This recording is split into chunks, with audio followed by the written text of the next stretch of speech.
Hey, my name is Shadowsense, and you're watching Vampire the Masquerade Coteries of New York. Now, between this recording and the last one, I've watched 4.5 episodes of LA by Night, which is a fantastic actual play for Vampire the Masquerade 5th edition, and I've just been absorbing as much knowledge as I can. I even took World of Darkness's official, what clan are you quiz on their website, and I got Gangrel. I was expecting Bruja, but I got Gangrel. I'm going to leave a link in the description, and I would like to know what your guys' official Vampire the Masquerade clans would be. Anyway, we're going to continue. We are driving away from the weird art gallery with Sophie, who's decided to take us, we're a fledgling Bruja, under her wing. Sophie leads you to a luxurious silver Rolls Royce and invites you to sit in the back. The chauffeur, a broad-shouldered, clean-shaven, middle-aged guy, starts driving immediately. Where did we leave off? I believe I started telling you a bit more about our customs. You've heard the prince refer to our traditions. The chief among them is the Masquerade. As you might have gathered from us assembling at a niche gallery after closing time, our comings, goings, and doings tend to be somewhat secretive. We do not advertise our existence. We allow myths and modern fiction to morph and muddle the facts, so to the vast majority of kind, we remain bedtime stories and pop culture icons. Say, is that one television show about a vampire angel still popular? Not that he's not a vampire angel, he is a vampire named Angel. You shake your head in confusion. She shrugs and continues talking, looking a little bit more dejected than before. Our clandestine ways help us remain safe, allow us to explain away the occasional trip up to the rational minds of 21st century humanity, and dictate much of our interactions with mortals. So if it's such a secret, then I'm guessing your driver is a vampire too? Oh, dear Gregory here? No, not a vampire, though he is a loyal servant and as such trusted to not spill our secrets left and right. You will realize with time that such help is welcome. Gregory watches over me during the day hours. Sunburns are kind. That's why we take our rest when it rises. It's more akin to being dead than asleep, as I'm sure you've already experienced. But not everything you've heard about vampires is true. Some more folk-related threats are just legends, or occasionally a minor nuisance. Garlic, running water. Even religious symbols don't repel us unless the wielder is uniquely pure and godly. Stakes through the heart, though, that's something to avoid. They do not destroy, but they do paralyze us. Well, that's just another reason to have somebody like trusty old Gregory making sure you're safe when you drift away. We have many enemies, and they often know their advantage lies with daylight.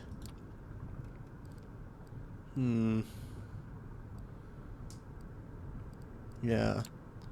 Am I right in thinking that having a human friend or two is necessary then, or at least useful? In moderation, and best if they don't know your true nature. Also, I would say that subordinates are useful, but friends? I haven't had one of those for many years now. Our little sect supplies social interactions aplenty, but it doesn't really encourage friendships. Alliances of convenience to be broken at a whim? Yes, that's more like it. Long-term solidarity does occur in the Camarilla, but we are a very politicized organization by necessity. Loyalty is to your sire, to your prince, and to the sect. Friends must remain a distant priority at best for us to maintain the Masquerade and thrive as the years pass. With age comes authority. With it comes influence and power if you wish to reach for them. She seems to be lost in thought and falls silent for a while, leaving you to ponder all the things you've learned tonight. It still feels absolutely unreal, but as piece after piece of knowledge falls into place, the image becomes almost like an entirely illogical jigsaw puzzle. Whatever you wouldn't believe on your own, you've witnessed. Many questions swarm your thoughts, but the ones you keep returning to is what your place is in this new reality. The car stops. You're in the city, in front of an old but well-renovated apartment building. We're here. Would you like to see our lodgings? Yeah? I get my own apartment? That's neat. Consider it the first of many gifts that I'm able to grant in exchange for loyalty. Come upstairs. She leads you through a small hall with a night guard who greets Miss Langley with a good evening, and you take the stairs up to the second floor. Sophie opens the door to room 209. That adds up to 11, which is not an unlucky number. I don't know why I felt the need to say that, which is because if it was room 1408, then that would add up to 13, and then you have some Stephen King ass shit going on, okay? Inside are all the amenities you could expect from a modern apartment, and some you wouldn't have deemed necessary just the previous night, including thick blinds on the windows. The back room has a comfortable looking bed and a thick steel door with several sturdy looking locks but no windows. Well, how do you like it? This is great, thank you. I'm glad. Make yourself at home. Tomorrow I'll take you hunting and discuss the blood in more detail. I'll let you get comfortable. The keys are by the television set. I will come pick you up tomorrow night. Use the back room for rest. You can lock the doors just in case.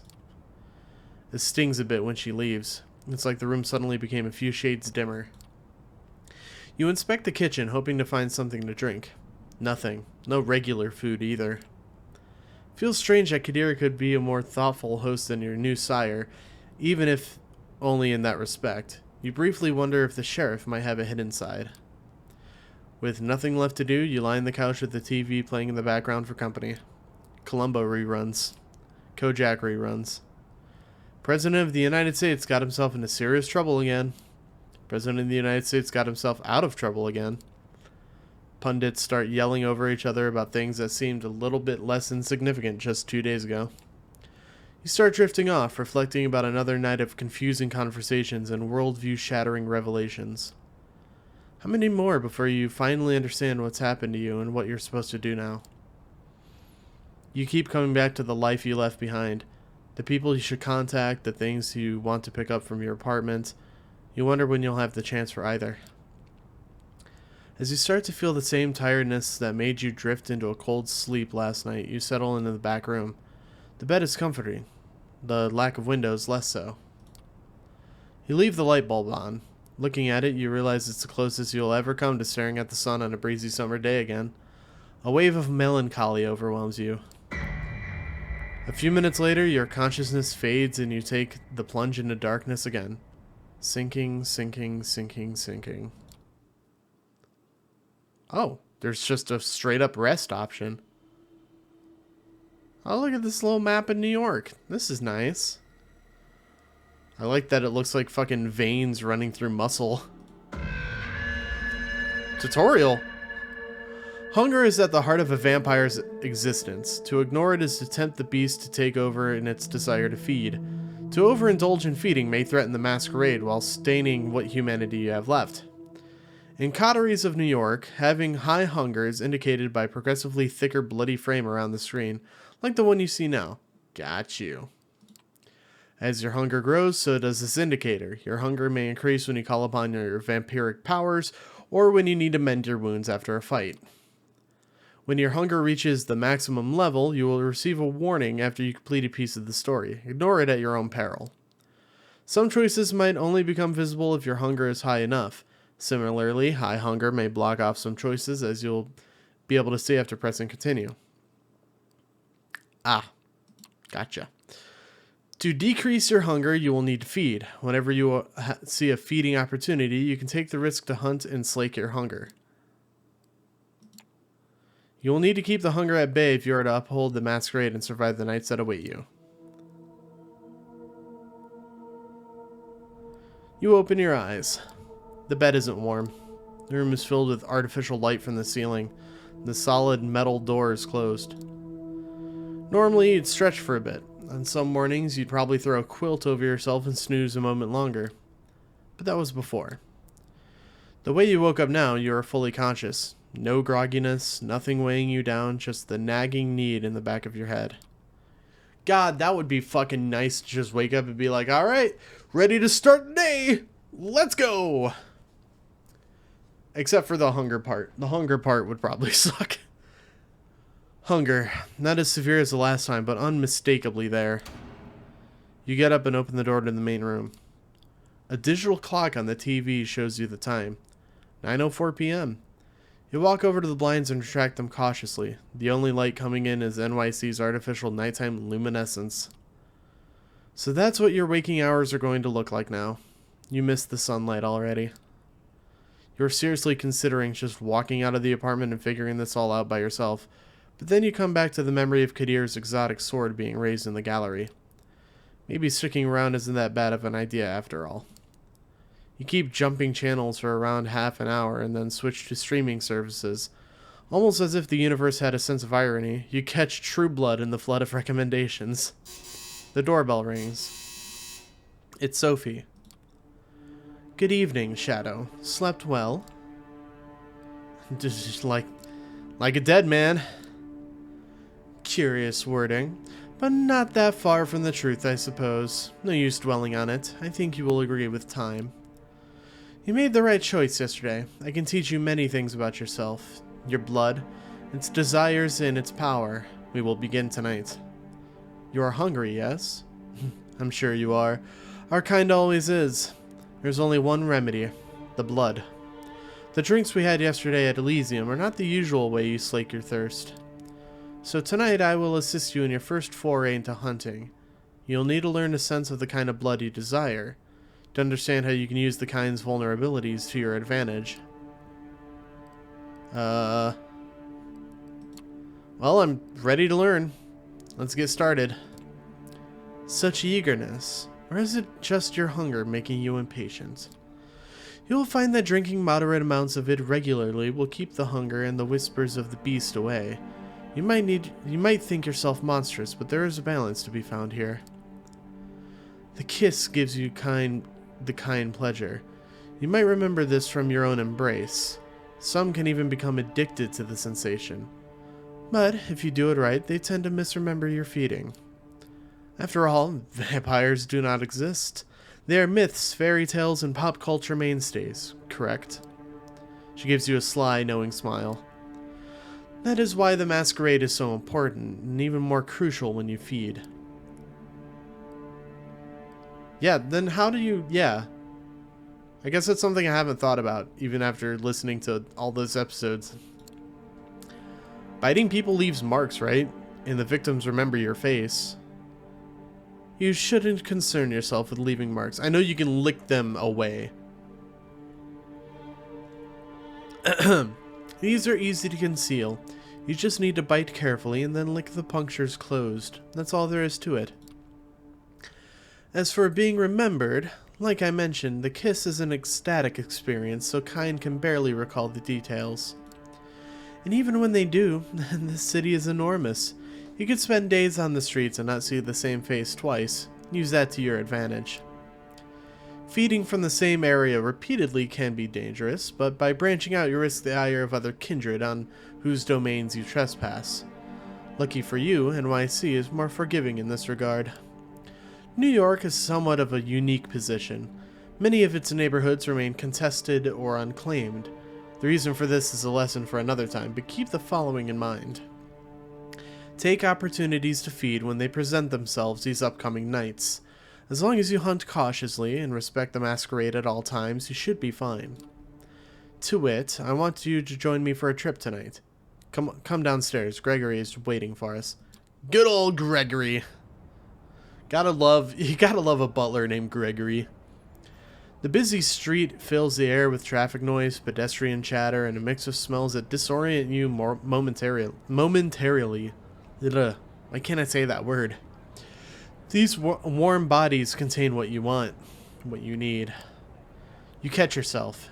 Did you really just think of these people as mere sources of blood? It takes a nudge from Sophie to break your train of thought.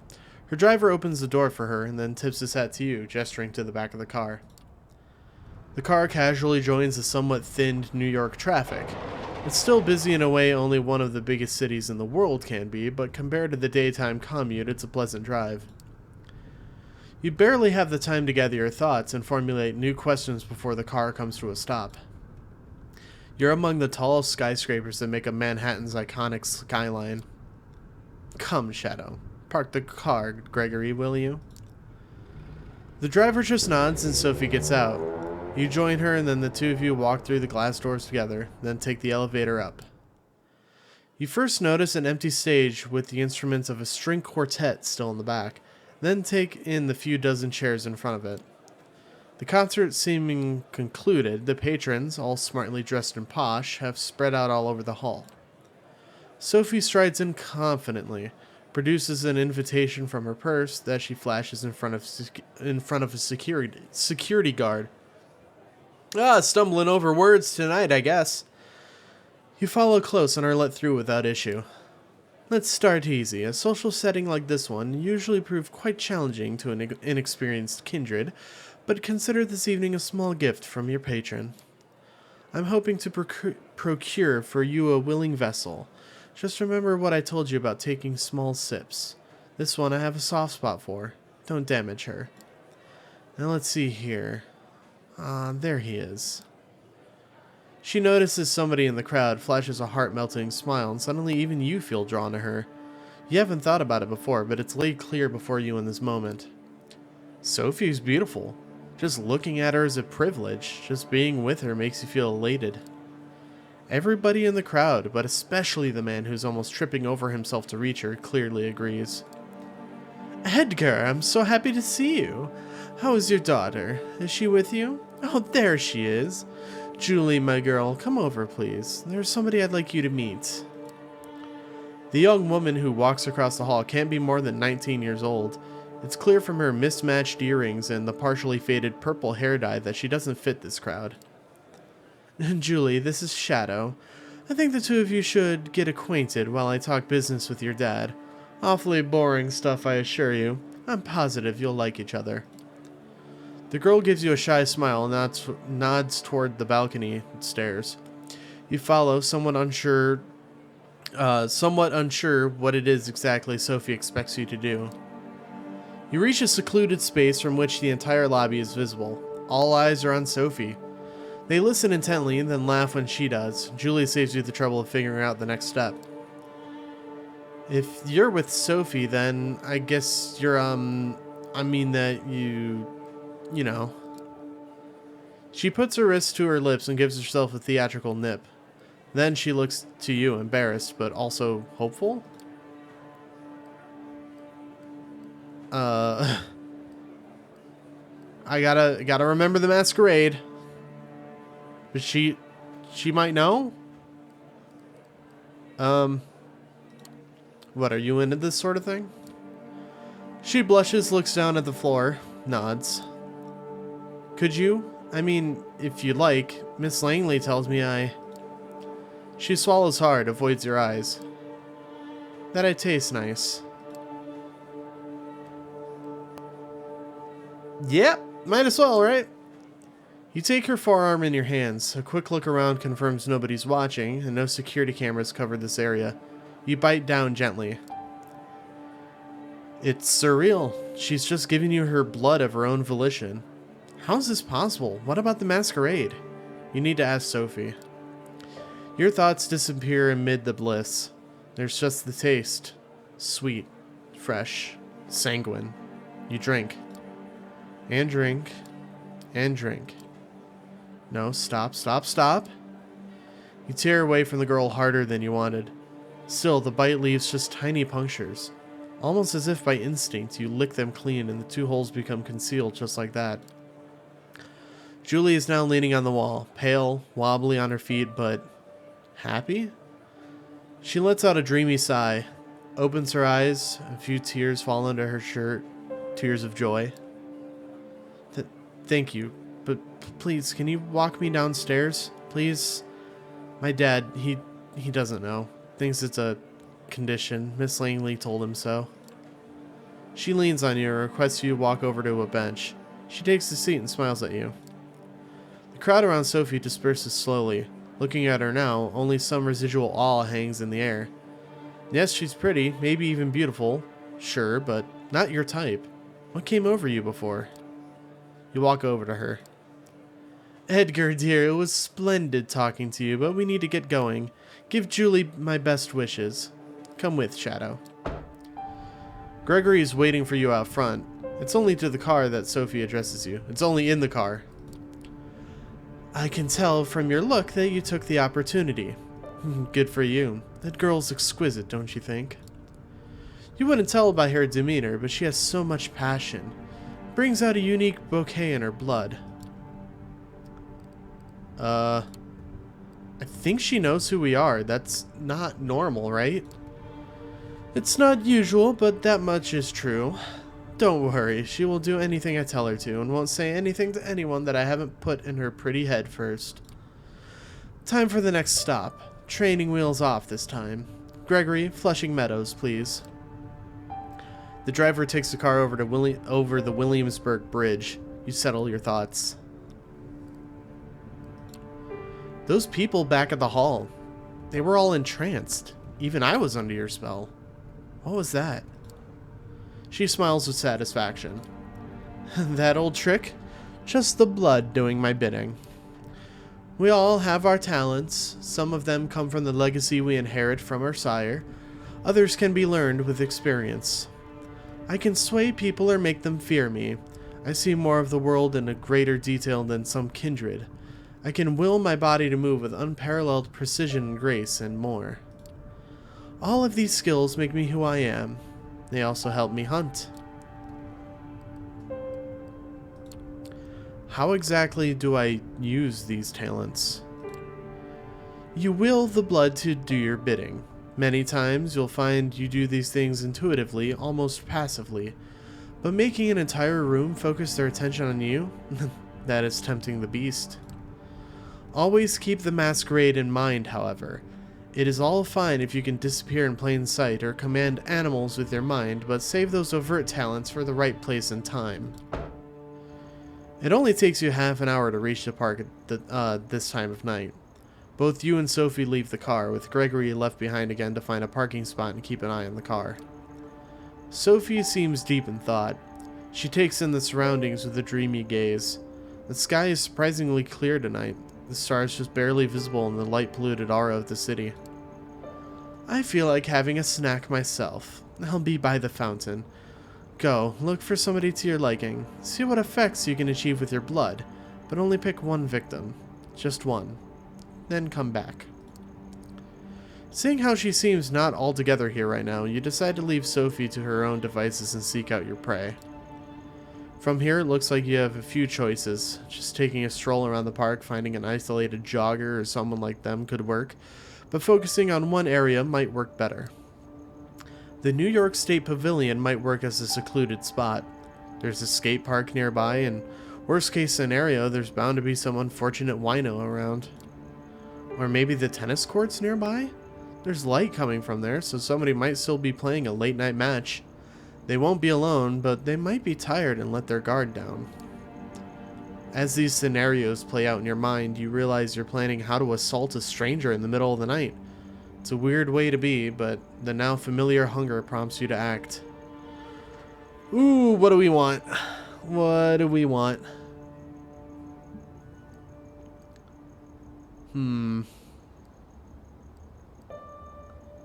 Let's go to the pavilion. You make your way to one of the park's most well-known landmarks, the round skeleton of the New York State Pavilion with its two vaguely futuristic towers. You don't get lucky with the skate park. It's not deserted. Instead, a group of skaters is gathered there, talking loudly and listening to music playing out of a crackling smartphone speaker. Ugh. Just get a Bluetooth. Just get a Bluetooth speaker. God. Deciding to have a quick look around, you identify a potential victim. A sleeping bag lady leaned back on a bench, a shopping cart full of what looks like trash nearby. One of these might be the right opportunity to take. Ooh, I can use one of my vampire powers. That risks tempting the beast, though, I think. Sleeping bag lady. You creep closer to the filthy, smelly lady on the bench. Her body is barely visible from under the multiple layers of ragged, mismatched garments. She's not a glamorous target, but it seems safe, and safe will have to do tonight. You just gotta play it real sly. You can't risk a bunch of teenage skaters figuring out Me. The scent of alcohol mixes with her nasty body odor. You try to ignore it, seeking the warmth of her blood and the promise it keeps. She doesn't get to open her eyes before you strike. Biting her exposed neck, you're struck by melancholy. It's not that you feel guilty about targeting her, though, that too, but there's an unexpected surge of empathy from the taste her blood provokes. She's probably alone in this city, lost, abandoned by this country's social system, forced to drift from place to place. Her blood is tainted by alcohol and something else. A sickness? You stop drinking. The woman doesn't wake from her stupor. She lets out a deep sigh and starts snoring loudly. That's when you hear the footsteps turn around and see a figure in the shadow of the pavilion. A hooded man is looking menacingly at you. Ah, shit. What do you think you're doing, barging in on my turf like this, lick?